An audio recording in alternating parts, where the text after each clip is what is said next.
বিসমিল্লাহির রহমানির রহিম। সম্মানিত সুধী সকলকে আমার আসসালামু আলাইকুম। আশা করছি সকলে ভালো আছেন এবং সুস্থ আছেন। আমরা আজ উপস্থিত হয়েছি আপনাদের ছোট সামনে যারা আমাদের প্রথম শ্রেণীতে পড়াশোনা করছে তাদের আজকের আলোচনা রেখেছি ইংরেজি বিষয়ের একটি সরাসরি প্রশ্ন, সেটি হলো আমাদের ধারাবাহিক মূল্যায়ন। তো আমরা কীভাবে আমাদের ছোটো সময়দের ধারাবাহিক মূল্যায়নগুলো নিতে পারি তার জন্য আমরা আমাদের ছোটো সময়দের বিভিন্নভাবে পরীক্ষাগুলো নেব।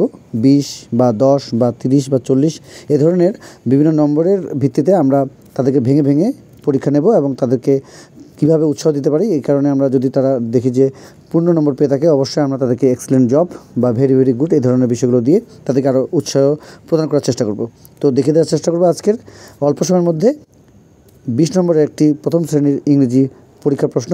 তো আমরা অলরেডি জেনেছি যে আমাদের বিভিন্ন মাধ্যমে যে আমাদের ধারাবাহিক মূল্যায়নগুলো প্রথম শ্রেণীর এবং শিশু শ্রেণীর অনুষ্ঠিত হতে যাচ্ছে সামনে। তো বিভিন্ন জায়গায় বিভিন্নভাবে পরীক্ষার রুটিন বা এ ধরনের হতে পারে। তো আমরা জানি ডিসেম্বর থেকে আমাদের পরীক্ষাগুলো শুরু হতে চলেছে। তো আমরা এ ধরনের বিষয়গুলোর উপরে রুটিন বা অন্যান্য বিষয়গুলো আমরা বিশেষ করে প্রথম শ্রেণী থেকে একেবারে আমাদের পঞ্চম শ্রেণী পর্যন্ত প্রত্যেকটি বিষয়ে আলোচনা করেছি এর আগে। তো আজকে যে আলোচনা সেটি হলো আমাদের প্রথম শ্রেণীর ইউনিট 5 থেকে তাদের ইংরেজি বিষয় থেকে সরাসরি একটি ইংরেজি প্রশ্ন দেখে দেওয়ার চেষ্টা করছি।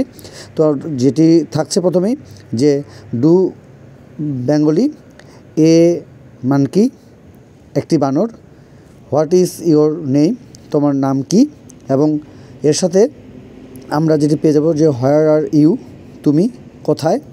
তো আসলে আমরা আমাদের ছোটো সময়তে বিভিন্নভাবে যে মূল্যায়নগুলো নেব তার মধ্যে আমরা আজকে দুটি বিষয় দেখে দেওয়ার চেষ্টা করব। একটি হলো বাংলা করো। তো আমরা দেখতে পাচ্ছি যে I live in my house, আমি আমার বাড়িতে বাস করি, এবং হোয়াটস দিস, এটা কি। তো এখানে আমাদের 10 নম্বর ছিল এবং এখানে আমাদের আরেকটি বিষয় রয়েছে সেটি হলো রাইট দ্য পোয়েম ফ্যামিলি।